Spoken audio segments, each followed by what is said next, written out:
What is going on, you guys? It's your girl Diana, back at you with another YouTube video. Today, I need to talk about something that's been on my mind ever since I saw a particular picture come across my Twitter. And that is that the region of Paldea is actually sitting on top of our newly introduced third legendary, Terapagos. Now I know this sounds a little far-fetched, but if you're anything like me and you like to go down rabbit holes, then just keep on watching. And if you're new here, make sure that you subscribe because it helps you grow out, and give this video a thumbs up so we can push out into the YouTube algorithm so that more Pokemon fans can see it, and we can all talk about our theories and comments. And if you would like another way to support the channel, please feel free to check out the merch store. There is a link down below in the description that takes you to not only my merch store, but also all of my other socials so you can keep up with what I'm doing on a daily basis. But come along with me down the rabbit hole.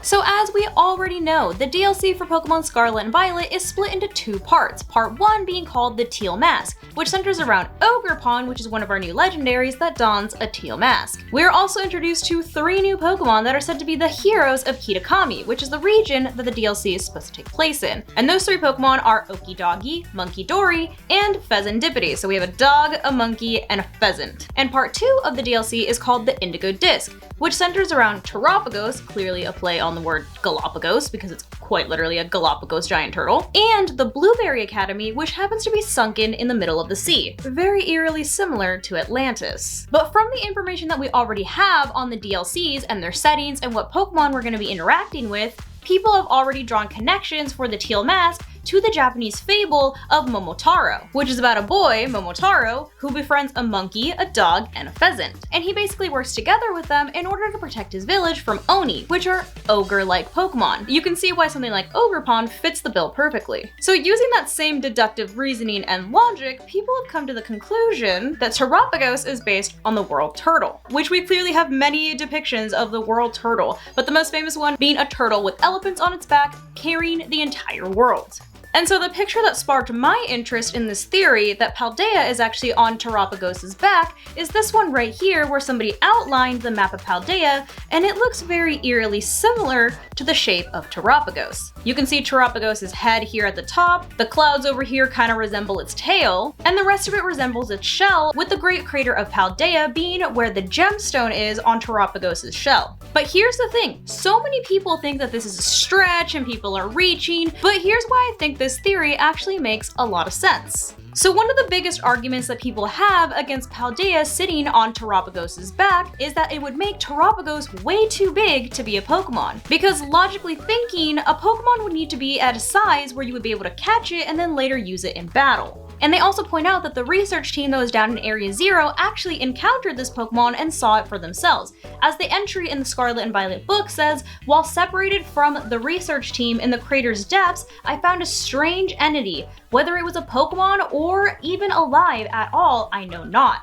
It bore a shell with layers of overlapping hexagons and gleamed brighter still than gemstone. Viewed as a whole, it resembled a mysterious, brilliant disc. So obviously this was something that had to be of a size that this researcher in particular was able to see for himself down in the crater of Paldea. So from a logical standpoint of putting the Pokemon in a Pokeball, and based on the entry that the researchers entered into the Scarlet and Violet books, people are saying that this outright just disproves the theory. But let me tell you why there's evidence as to why I think that this theory might at least be on the right track. For starters, this wouldn't be the first time that we have a Pokemon that's based on the world turtle. We have Torterra after all, who quite literally has an entire little biome on the back of its shell. So it's not like this would be a new concept that they're toying with, and considering this is a legendary Pokemon, of course they would do it on a grander scale. However, people are also saying, how would the region of Paldea be on top of Terapagos and not crumble the second that Terapagos decides to move? Because a lot of people were saying perhaps this is a dormant Terapagos, and that's why the region of Paldea was able to build on top of it. But of course, one would think that if Terapagos decided to move, everything would basically crumble. However, what I think people are failing to realize is that we've actually already seen a similar storyline happen in a completely different franchise, where an entire civilization is built on the back of a turtle as it roams freely around the world. And that's quite literally the Avatar: The Last Airbender series, where their entire lore is based around these giant lion turtles where they built their whole civilizations on, and the lion turtles were living, breathing creatures that were free to move around as they pleased. And we even have a whole episode where Aang lands on one unknowingly and just thinks it's an island in the middle of the ocean until he realizes that the island is moving. But the whole island has a whole ecosystem that is completely undisturbed. So would it be too big of a stretch to believe that something similar like this is happening in Paldea, where they have an entire civilization built on the back of this turtle, where it's undisturbed whether it lies dormant or whether it decides to move places? This could also possibly explain why the Blueberry Academy is sunken in the ocean, because perhaps Terapagos, and by default the rest of the Paldea region, decided to move, and therefore the Academy sunk into the ocean like the city of Atlantis. And that's why it's now part of a different region. But now maybe that is a little bit far-fetched, and it still doesn't explain how the researcher managed to encounter Terapagos in Area 0, because obviously if the region of Paldea was on top of Terapagos, then the researcher wouldn't have been able to encounter it in Area 0, unless for whatever reason he only saw part of it and managed to see through like a crack in the crater or something. But I don't think that's exactly what happened. I think he actually ran into Terapagos, but in a smaller form. But I'm sure you're wondering, how does that make sense? You just said that the entire Paldea region was on top of Terapagos. Let me remind you of Titan Pokemon. So if you recall, when you were on your journey with Arven to find Herba Mystica, the Titan Pokemon were huge compared to what they were actually supposed to be.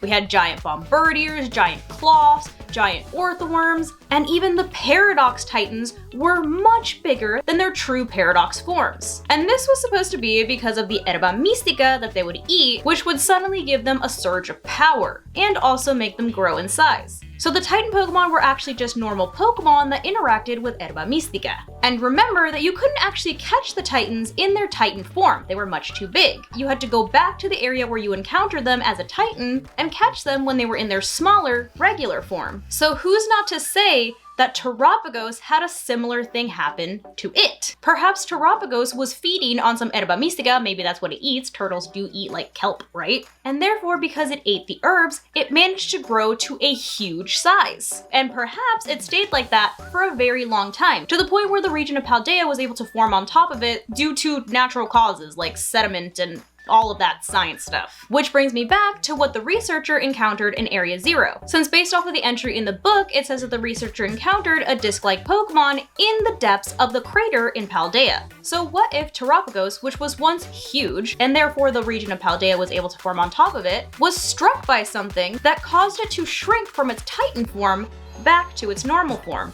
Which would also explain why there's a giant crater in the middle of Paldea. Because if Terapagos was struck by something, or something happened, maybe the Herba Mystica wore off and it shrunk that way, like naturally, without it getting hurt, that crater is directly where the gem is located on Terapagos' shell. So therefore, if Terapagos shrinks, and there's no longer a gem protruding through the earth, what's left? A crater. And therefore, if Terapagos has shrunk back to its normal form, the researcher was then able to encounter it in the crater that was left by its gemstone after it shrunk. Which most likely is how we are going to be able to encounter it when we get to play the DLC. We'll probably encounter it in its normal form. But through the help of the Blueberry Academy, since they probably already discovered something like this, since they are underwater and they probably noticed there was something under the region of Paldea because they are very technologically savvy, they'll probably tell us that there was once a giant creature that was underneath the region of Paldea that shrunk in size and has been lost to time, or something like that. I don't know. Obviously, I'm just making this up as I go, because like I said, I just went down a rabbit hole and it got me thinking. But I think that this Titan explanation has some merit. But let me know what you guys think. Do you think that I'm onto something here with thinking that perhaps Terapagos was once a giant Titan and is now shrunken down to a normal Pokemon form? Or should we just scrap this entire theory that Paldea was built on Terapagos' back? And that it actually has nothing to do with the World Turtle or anything like that, even though the Blueberry Academy is very eerily similar to Atlantis, and the storyline for Kitakami is very similar to a different fable. I don't know, but it seems to me like they're drawing inspiration from different fables. But like I said, these are all just theories and I have no actual evidence. So let me know what you guys think down below in the comments. But hopefully you guys enjoyed this video and found it entertaining at the least. And thank you so much to those of you who have joined the channel as members. I appreciate each and every single one of you so much. I love you guys, and I will see you in the next one. Bye, guys.